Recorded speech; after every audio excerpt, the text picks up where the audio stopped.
Waldo Jeffers had reached his limit. It was now mid-August, which meant he had been separated from Marcia for more than 2 months.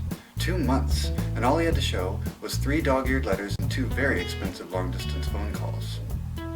True, when school had ended and she'd returned to Wisconsin, and he to Locust, Pennsylvania, she had sworn to maintain a certain fidelity. She would date occasionally, but merely as amusement.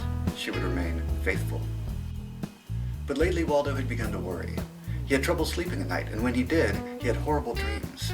He lay awake at night, tossing and turning underneath his pleated quilt protector, tears welling in his eyes as he pictured Marcia, her sworn vows overcome by liquor and the smooth soothings of some Neanderthal, finally submitting to the final caresses of sexual oblivion.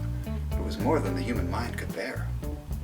Visions of Marcia's faithlessness haunted him. Daytime fantasies of sexual abandon permeated his thoughts. And the thing was, they wouldn't understand how she really was. He, Waldo, alone understood this. He had intuitively grasped every nook and cranny of her psyche. He had made her smile. She needed him, and he wasn't there. Oh. The idea came to him on the Thursday before the Mummers Parade was scheduled to appear. He had just finished mowing and edging the Edelsons' lawn for $1.50, and had checked the mailbox to see if there was at least a word from Marcia. There was nothing, but a circular from the Amalgamated Aluminum Company of America inquiring into his awning needs. At least they cared enough to write. It was a New York company. You could go anywhere in the mails. Then it struck him. He didn't have enough money to go to Wisconsin in the accepted fashion, true, but why not mail himself? It was absurdly simple. He would ship himself, parcel post, special delivery. The next day, Waldo went to the supermarket to purchase the necessary equipment. He bought masking tape, a staple gun, and a medium-sized cardboard box, just right for a person of his build. He judged that with a minimum of jostling, he could ride quite comfortably. A few air holes, some water, perhaps midnight snacks. It would probably be as good as going tourist. By Friday afternoon, Waldo was set. He was thoroughly packed, and the post office had agreed to pick him up at 3 o'clock.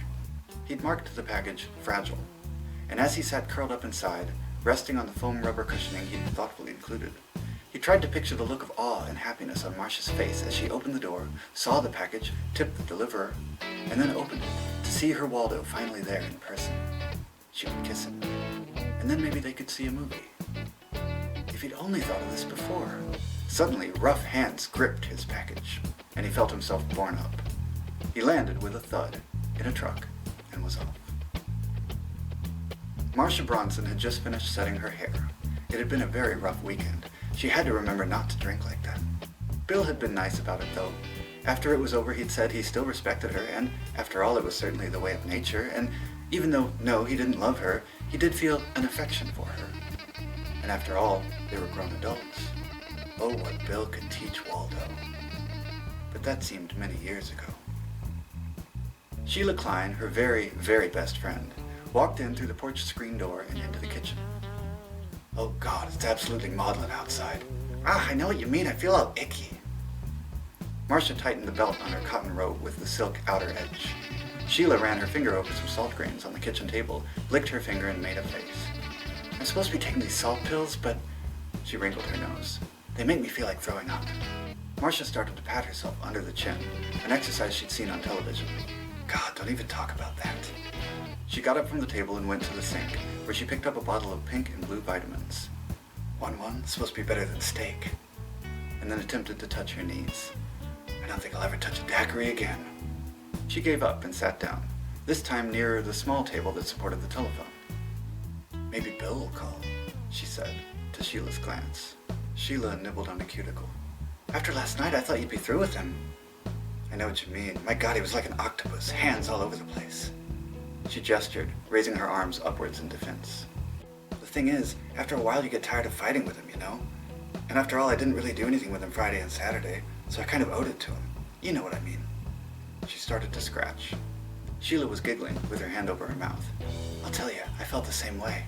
And even after a while, here she bent forward in a whisper. I wanted to.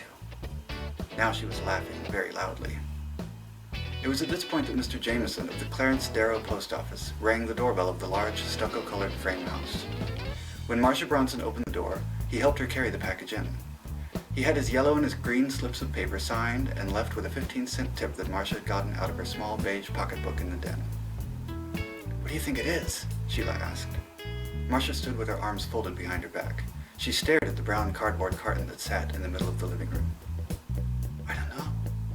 Inside the package, Waldo quivered with excitement as he listened to the muffled voices. Sheila ran her fingernail over the masking tape that ran down the center of the carton.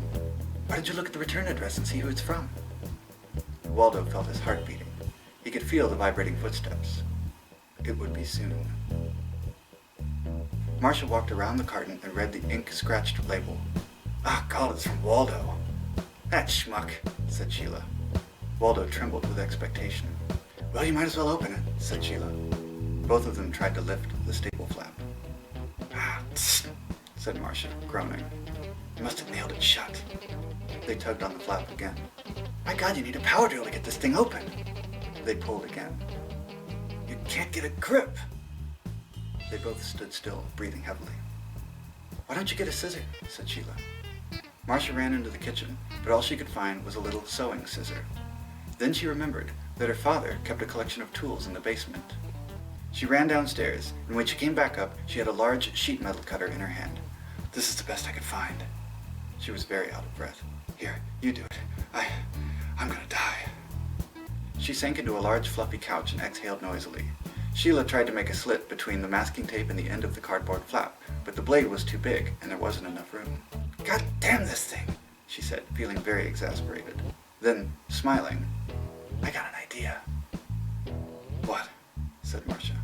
"Just watch," said Sheila, touching her finger to her head.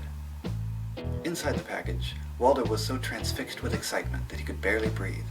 His skin felt prickly from the heat, and he could feel his heart beating in his throat. It would be soon. Sheila stood quite upright and walked around to the other side of the package. Then she sank down to her knees, grasped the cutter by both handles, took a deep breath, and plunged the long blade through the middle of the package, through the masking tape, through the cardboard, through the cushioning, and thud!